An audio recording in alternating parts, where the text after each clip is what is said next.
تو اس میں ہمارے ذمہ داروں کو بھی بہت احتیاط کرنے کی ضرورت ہے کہ اس طرح کی کوئی ترکیب نہ رکھا کریں، کسی کو مائک نہ دیا کریں کہ جس کی مرضی ہے شروع ہو گیا مائک پر اور نمازوں کے اوقات میں لگا ہوا ہے۔ ہر سال سمجھاتا رہتا ہوں اور ہر سال مجھے نئے سرے سے سمجھانا پڑتا ہے۔ ایسے اسلام میں بیچارے آ جاتے ہیں جوش میں، مائک دیکھ کر سب کو پڑھنے کو جی چاہتا ہے، ایسا لگتا ہے۔ تو اللہ کے لیے پڑھا کریں، مائک کے لیے نہیں۔ تو جس کو مناجات کرنی ہے ٹھیک ہے، لوگ تہجد پڑھ رہے ہیں، 4 آدمی ایسا ہے کہ مناجات کے جذبہ ان کو دیکھ کونا ایسا پکڑ لیں، آہستہ آہستہ پڑھیں اور اتنی آہستہ پڑھیں کہ دوسرے تک آواز نہ جائے، مگر یہ ہے بہت مشکل ہے، آواز پہنچ جائے گی دوسروں تک، تو اس لیے اپنی اپنی من میں پڑھیں۔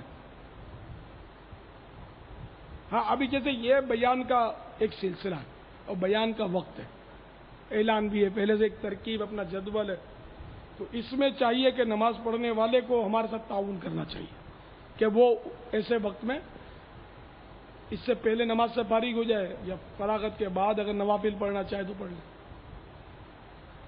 تو نہ نمازیوں کو تکلیف ہو، نہ انفرادی عبادت کرنے والوں کو تکلیف ہو، نہ سونے والے کو بھی تکلیف نہیں ہونی چاہیے، جبکہ وہ اوقات سونے کے ہیں۔ اب ہم جب یہ بیان کا اپنا اوقات ہے جدول بنا، کوئی زبردستی سو جائے تو اب جدول کی خلاف ورزی وہ کر رہا ہے نہ کہ ہم، ٹھیک ہے نا؟ تو یہ اس وقت ان کو نہیں سونا چاہیے۔ اب اگر پھر بھی نیند چڑھی ہے بیچارے کو یا طبیعت درست نہیں ہے، سو گیا تو ٹھیک ہے، وہ ہمارے ساتھ صلح کر لے، ہم سے ناراض نہ ہو، ہم اپنے کام کرتے رہے، وہ اپنا کام کرتا رہے، لیکن جب تک ممکن ہو جاگے، اور یہ موقع بار بار ہاتھ آتا نہیں ہے، اعتکاف اور تربیتی اعتکاف بار بار کہاں ملے گا؟ سارا سال پھر خواب ہو جائے گا شاید کہ وہ ہو کہ سال سرور آ رہا تھا اور ہم نے کہاں سونے میں وقت خراب کر دیا۔ 14 آواز نہ تو زیادہ بلند ہو اور نہ ہی بالکل آہستہ، حتی الامکان اتنی آواز سے درس دیجیے کہ صرف حاضرین سن سکیں۔ اس بات کی ہمیشہ احتیاط فرمائیے کہ درس و بیان کی آواز سے کسی سوتے ہوئے یا کسی نمازی یا مشغول تلاوت وغیرہ کو تکلیف نہ ہو۔ یہ معتکفین کے لیے مطلب میں ایک بات یاد آ گئی مجھے کہ آج صبح مجھے مناجات مائک پر پڑھنے کی آواز آئی تھی، وہ سحری کے وقت۔ پہلے تو وہ پڑھی جا رہی تھی سحری کا وقت ہو گیا اٹھو، تو میں آیا، میں نے کھڑکی سے جھانک کر دیکھا کہ کہیں لوگ نماز تو نہیں پڑھ رہے، تو اس وقت تو مجھے کوئی نماز پڑھنے والا نظر نہیں آیا، وہ ابتدا تھی، اٹھایا جا رہا تھا۔ تو اس میں احتیاط یہ کرنی ہے پڑھنے والے کو کہ جب کوئی بھی نماز نہیں پڑھ رہا، نہ تلاوت کر رہا ہے، تو چلو ٹھیک ہے وہ پڑھے۔ جیسے ہی ایک نے قرآن پاک کھولا، تلاوت شروع کی، نجی تلاوت کرنے والے کا حق ہے مسجد میں، نوافل پڑھنے والے کا حق ہے مسجد میں، کسی کو ہم نکال بھی نہیں سکتے، ہمارا گھر نہیں ہے، اللہ کا گھر ہے۔ تو اس کو جیسے اس نے نماز کے لیے وہ آیا، فوراً سے پیشتر جو نظم پڑھ رہا ہے وہ رک جائے، پڑھے نہیں۔ پھر دوسری بار مجھے آواز آئی، پتہ نہیں کس کے ہاتھ میں مائک آ گیا تھا، تو سحری ہم کر رہے تھے اس وقت، کوئی مائک پر مناجات کی آواز آ رہی، میں نے کہا یہ مووی مکتب سے آ رہی ہے یا مسجد سے آ رہی ہے؟ تو ایک اسلام بھائی نے ہوا، میں دیکھتا ہوں جا کر، تو انہوں نے دیکھا تو یہاں فیضان مدینہ کے اندر معاذ اللہ کوئی لگا ہوا تھا مائک پر، زور زور سے مناجات پڑھے جا رہا تھا، میرا تو خون کھول گیا، میں نے فوراً اس کو روکو۔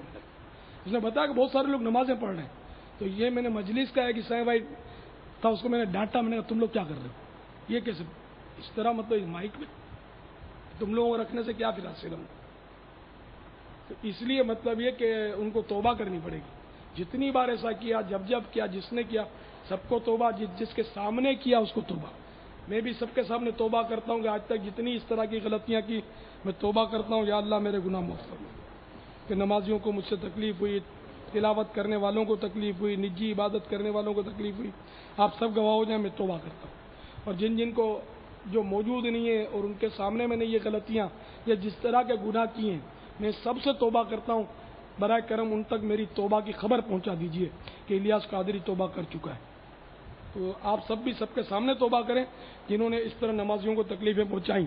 اور جب تک مجھے تو آج میں نے وہ سنی، میں کیونکہ نیچے تہخانے میں چلا جاتا ہوں نا، تو آواز کا پتہ نہیں چلتا کہ اوپر کیا ہو رہا ہے.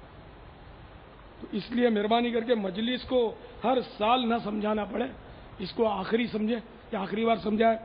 مائک والے بھی تعاون کریں مہربانی کر کے کہ وہ بالکل آواز جو ہے آہستہ رکھیں ایسے موقع پر. لیکن نماز جب پڑھ رہے ہو تو آہستہ میں بھی گزارا نہیں ہے, نماز کی تو آواز آئے گی. اسکرین رکھا ہے مناجات کا؟ نہیں رکھا نا, بات ہوئی تھی وہ اسی لیے کہ باہر رکھ دیں اسکرین, تب بھی بات یہی ہوئی کہ لوگ نماز پڑھ رہے ہیں. پہلے پہلی سب میں بھی نماز پڑھ رہا ہے تو مناجات کی اسکرین اسی نے نہیں رکھی, نمازوں کی وجہ سے ہی. تو یہ مائک میں اور فل ساؤنڈ سے اتنی عقل ہی نہیں. بلکہ مجھے پاپا یا یہ لوگ میرے مدنی مذاکرے ہی نہیں سنتے. مجھے پاپا یاد ہے کہ جب اوپر مناجات وغیرہ کرنے کا جب مشورہ ہوتا تو اس وقت بھی آپ نے فرمایا تھا کہ اوپر یہ مسجد ہے, عین مسجد ہے, یہاں نماز پڑھنے والے اور قرات کرنے والے یا قرآن پڑھنے والوں کے معاملات ہوتے ہیں. ہم یار نیچے چلے جاتے تھے خانے میں تاکہ یہ اوپر مطلب اس طرح کا آپ کا ذہن کرتے رہے.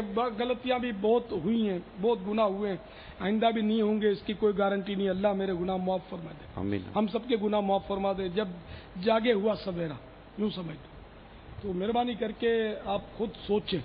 میں ہر سال تقریباً کتنے سالوں سے سمجھاتا رہتا ہوں, لیکن یا تو بدل جاتے ہیں اس ٹائم کا, یا کیا یا بھول جاتے ہیں, یا مائک پر آنے کا جذبہ. اور اب یہ مدنی چینل جس کو میں اخلاص کش چینل کہا کرتا ہوں, اس میں اخلاص بہت مشکل ہے. جب یہ مائک پر آنے والے کو یوں ہو کہ میں لاکھوں مجھے دیکھیں گے دنیا کے مختلف ممالک میں, اور گھر والوں کو بول رکھا ہے, بول دیا کہ آج اتنے بجے میں کوشش کر کے مائک چھاپ لوں گا, میں شروع ہو جاؤں گا, ذرا تم لوگ مدنی چینل پر مجھے دیکھ لینا. کیا پتہ کیا کیا ترکیبیں ہوتی ہوں. دوستوں کو بھی پوچھتا ہوگا میری نعت سنی مدنی چینل پر آئی تھی, کوئی بھروسہ نہیں کہتے ہو تو, کوئی کہتا ہو کوئی نہیں کہتا ہوگا, واللہ عالم.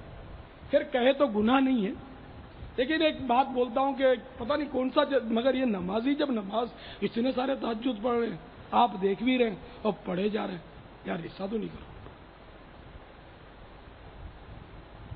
اب کون پڑھ رہا تھا مجھے یہ نہیں پتا. یہ صرف محلے والوں کے لیے نہیں ہے کہ لوگوں کا خیال رکھیں, ساری مسلمانوں کے لیے ہی ہے یہ مسئلہ کہ جہاں بھی نمازیوں کا سارے معتکفین جو مجھے سن رہے ہیں وہ بھی اس کا خیال رکھیں. سارے خالی معتکفین نہیں, جب درس دینا اس وقت بھی ہر موقع پر اس بات کا خیال رکھنا کہ میرے کسی عمل سے نماز پڑھنے والے کو, تلاوت کرنے والے کو, ذکر و اذکار کرنے والے کو, نیز سونے والے کو بھی تکلیف نہ پہنچے. سونے والوں کو بھی تکلیف پہنچتی ہے. ایک بار مجھے صاحبہ نے بتایا کہ ہم وہ اس پر میگا فون پر وہ صدائے مدینہ دیتے تھے مل کے. تو ایک بار گلی میں ایک آدمی کھڑا ہوا تھا اور اس نے ہم کو بولا کہ دیکھو ادھر میگا فون پر نہیں دینا آپ لوگ, ہمارا بچہ جاگ اٹھتا ہے, لے ہم کوئی نماز کے لیے لوگوں کو نہیں جگائیں گے, جلتا ہے ہم سے, خار کھاتا ہے, ہم تو دیں گے. ہم نے صدائے مدینہ تو دی. دوسرے دن وہی آدمی گلی کے نکڑ پہ کھڑا ہوا تھا, گلی شروع ہونے سے پہلے ہی, اور ہم کو منتیں کرنے لگا کہ میں غلط نہیں بولتا, آپ مانے میری بات, میرا بچہ بیمار ہے اور یہ میگا فون کی آواز سے وہ چونک کر جاگ جاتا ہے, پھر وہ سوتا نہیں, بہت روتا ہے بیچارہ, پریشان ہوتا ہے, گھر والوں کو بھی پریشانی ہوتی ہے. آپ احسان فرمائیں ہم پر, اور ادھر سے آپ میگا فون پر صدائے مدینہ لگاتے ہوئے نہ گزریں فجر کے لیے جگانے کے لیے. اس وقت تو وہ اس طرح مانے والا کہ ہم کو سمجھ نہیں آئی, ضد چڑھی ہوئی تھی, لیکن بعد میں ذہن بنا کے یار واقعی وہی صحیح تھا, ہم غلط تھے. یہ واقعہ سننے کے بعد میں نے میگا فون پر وہ صدائے مدینہ لگانے پر پابندی ڈالی ہوئی ہے کہ یار ٹھیک ہے نماز کے لیے ہم جگا رہے ہیں, لیکن عورت ہو سکتا ہے کہ اول وقت میں پڑھ کر سو گئی ہو, اس کو کہاں مسجد میں آنا ہے, وہ سوئی ہوئی ہے, ٹھیک ہے صحیح کر رہی ہے, وہ سوئی ہے, گناہ گار نہیں ہے, نماز پڑھ چکی ہے. کوئی مریض ہے اس پر جماعت واجب ہی نہیں ہے, وہ اول وقت میں نماز پڑھ کے بیچارہ آرام کر رہا ہے, نیند کی گولی کھائی ہے بیچارے نے کہ چلو اب تھوڑا لمبا سوؤں گا, میں رات کو بے قراری میں رات گزاری ہے. اسی طرح چھوٹے بچے جن پر نماز ہی فرض نہیں ہے, جیسے یہ چھوٹا بچہ دودھ پیتا بچہ, تو اس کو صدائے مدینہ کی کان میں آواز ڈالنے کی کیا حکمت ہے. تو اس لیے صدائے مدینہ جو ہم فجر کے لیے جگاتے ہیں تو یہ بھی مسلط نہیں کرنا ہے,